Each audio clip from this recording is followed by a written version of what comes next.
Over the past decades, large-scale monocultures of soy and oil palm have seen an unprecedented growth. This has given a positive impulse to the exports and economies of producing countries, but has also led to negative impacts such as deforestation, contributions to climate change, and social conflict. Los principales impactos negativos del cultivo de la soja en la Argentina tienen que ver, bueno, en primer lugar, con la reducción importante de la diversidad productiva del país. 20 de las 30 millones de hectáreas de agricultura intensiva están concentradas en la producción de soja. I think there is two main problems in Indonesia regarding the oil palm plantation expansion. Firstly, it's a deforestation and has disaster, in relation with the environmental degradation.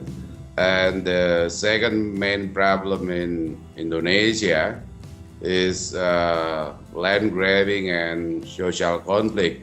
Of course, there is a criminalization also of the communities by oil palm company.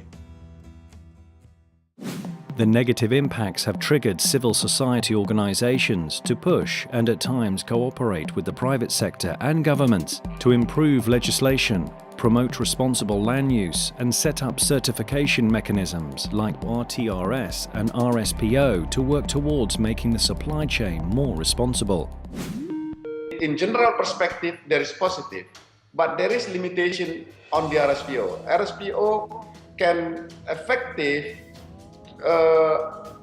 in terms of the improvement of the practice of the company, But the RSPO will be more difficult to really contribution to improve the current situations if there is no improvement on the government's policy. Well, RTRS today is the best tool of its kind and very useful to include environmental sustainability criteria in the soy production. However, the implementation is progressing very slow. Some facts and figures. In 2013, worldwide, 18% of palm oil and 2% of soy were certified. The uptake of certified products actually remains too low. Of the certified palm oil, for example, only 50% is actually taken up by the market, clearly indicating that even at low levels of production, it exceeds demand. É preciso oferecer atrativos para esses produtores. E atrativo importante poderia vir do fato de que eles precisariam dessa certificação para poder prosseguir exportando para a Europa a soja, por exemplo. The Netherlands have committed themselves to 100% certified soy and palm oil in 2015. A great commitment, but what are the actual numbers?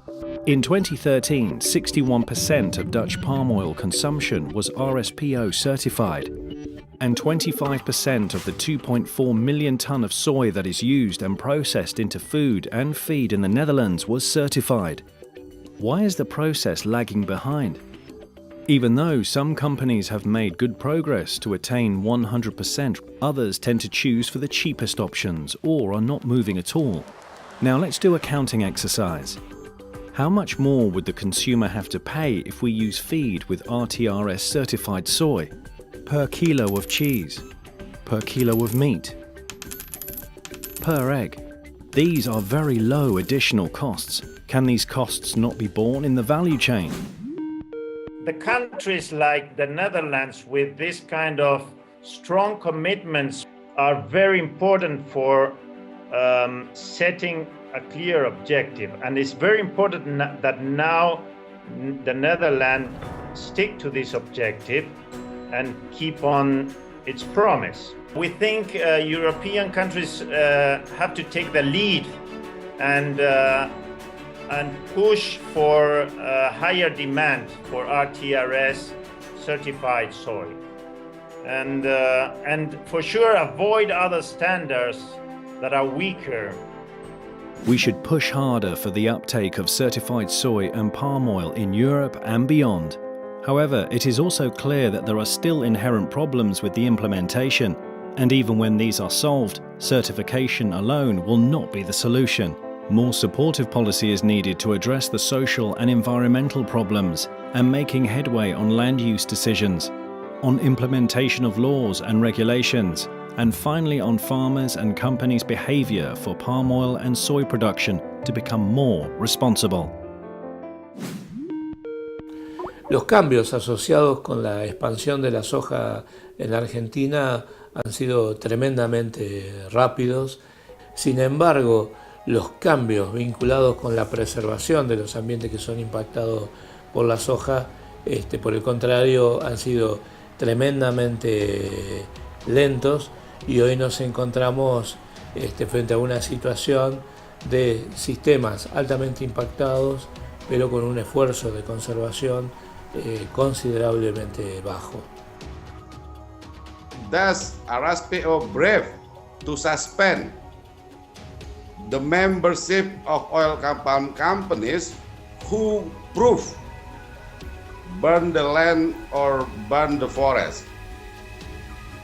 We are called to the government to moratorium of the expansion of oil palm plantations. Through the moratorium, that is time for the government to review the existing plantations and to improve the current situations through law enforcement and also improve the practice in oil palm plantations management. O que é preciso para resolver esse problema é uma questão, em primeiro lugar, doméstica, que seria o zoneamento do território brasileiro em termos do que se pode produzir e aonde. Ou seja, em que área se pode produzir soja de uma maneira que reduza a pressão sobre os recursos ambientais, sobre a população, sobre a produção de alimentos diversificados.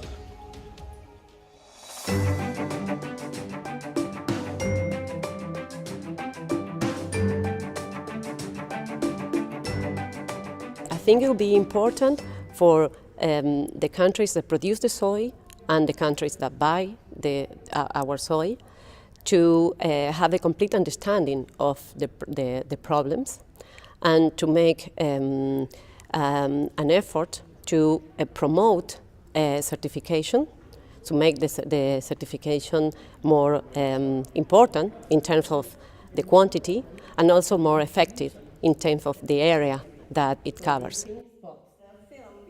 Every party in the whole supply chain or the production chain of the palm oil production should take responsibility equally. The company, the government of Indonesia, and also the government where the product is being delivered to, as well as the financiers who invest their money to certain projects. RSPO or certification is one step forward. But then it's not enough because first, many of the companies that already get the certificate, some of them are not compliant. It should be more mandatory and also should have a legal consequence if the company or the parties fail to fulfill their commitments. So the government role is very important here. How the government in Indonesia and also in the importing countries also have strict regulation to make the palm oil produce sustainable and not creating social problems. The Ecosystem Alliance and its expert partners on soy and palm oil from producing countries call upon government and private sector to jointly address the following issues: support and implement high-quality certification, such as RSPO and RTRS, and integrate these sustainability principles and criteria into Dutch and European policy and legislation. Improve transparency, traceability, and independent monitoring of agro-commodity value chains.